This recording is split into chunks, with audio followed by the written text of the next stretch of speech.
It is WGEM Sports Center. Josh Houchins with you. We've had an ongoing discussion, it seems, the last couple of weeks and even a month on what one thing is, and it's called synthetic marijuana. Due to the fact that usually just the second word there, marijuana, we know what that is. But when that other word, synthetics, added to it, some of the side effects and some of the results from athletes that are doing it recreationally, it's it's wild. It's being hospitalized, doing things you don't expect when the word marijuana is mentioned. So I wanted to find out more. Had the opportunity yesterday afternoon. Clinical manager at Preferred Family Healthcare right here in Quincy, Gina Parkhill. Talked with her. She said, I'd love to join you in the morning, and she joins us right now via the Sports on a Hotline.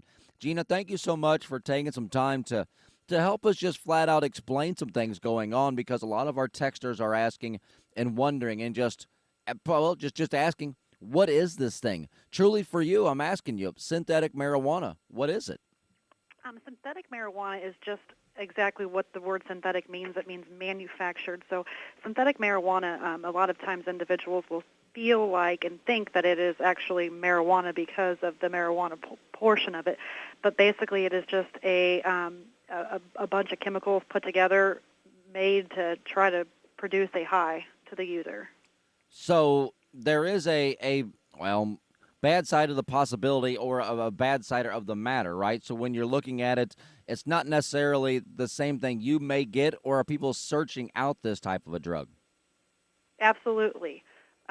Because of its components of being synthetic, you never really know, the user can never know for sure Gotcha. what type of effects it may have, what type of high, because it's synthetic, and we're not always sure. Gina Parkhill is our guest, clinical manager at Preferred Family Healthcare in Quincy.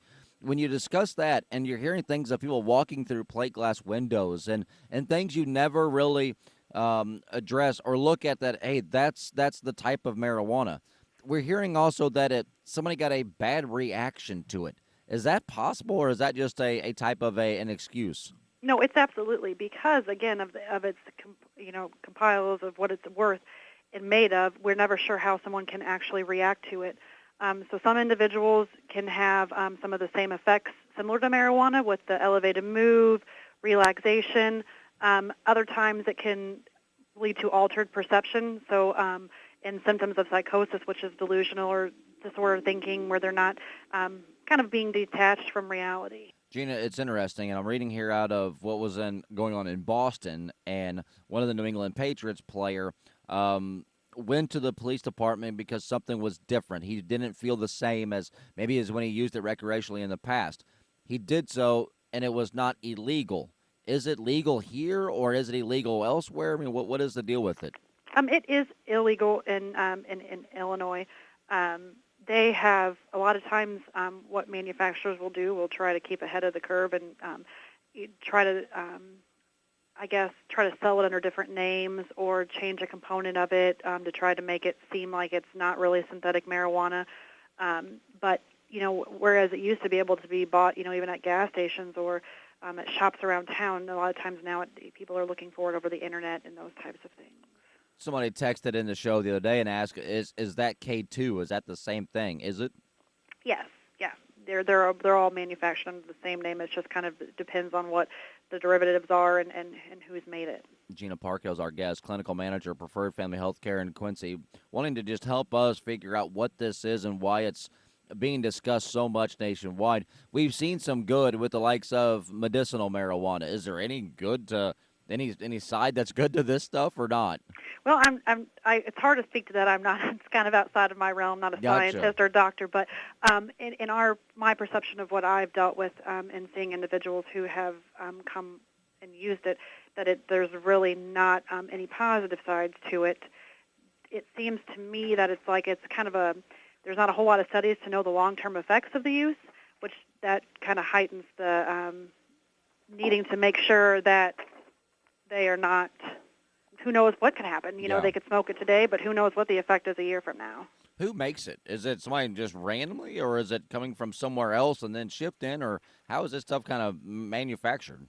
Just like any other kind of drug trends, it's kind of unknown. That's what makes it, I guess, that's what the police officers do, is try to figure out where it all comes from. But it's just like anything else manufactured. that people can get it online. You can get it different places.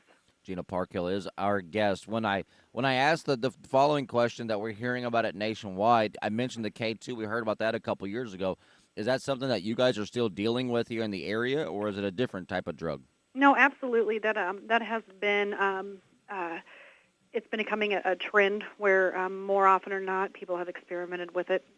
Not necessarily that's what the issue that they're having at the time, but they are definitely experimenting with it. Is it kind of like the bath salts incident that we saw a couple years ago? I mean, is that something that's still a craze, or is it just a incident, and then we learn more and then try to police? I guess in my professional opinion that it's because of the unknown of how it can affect it. It can, it can cause violent behavior, anxiety, increased anxiety, have confusion, paranoia.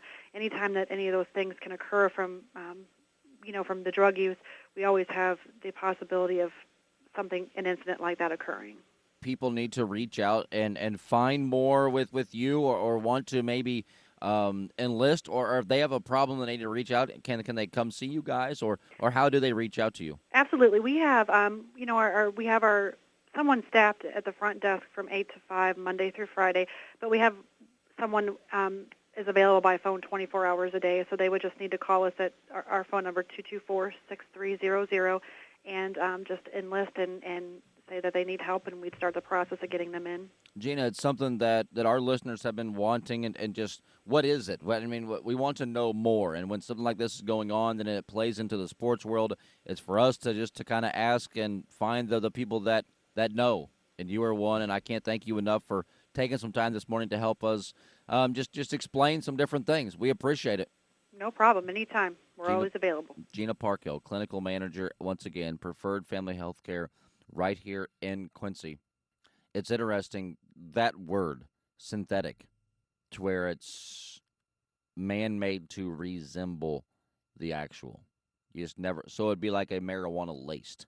We were getting, when Robert M. Deitchke, and I botch his name every time, shut up, jumped through a window, and it said he was on synthetic marijuana. It was just like, what? We don't associate that type of behavior with marijuana. It's the other.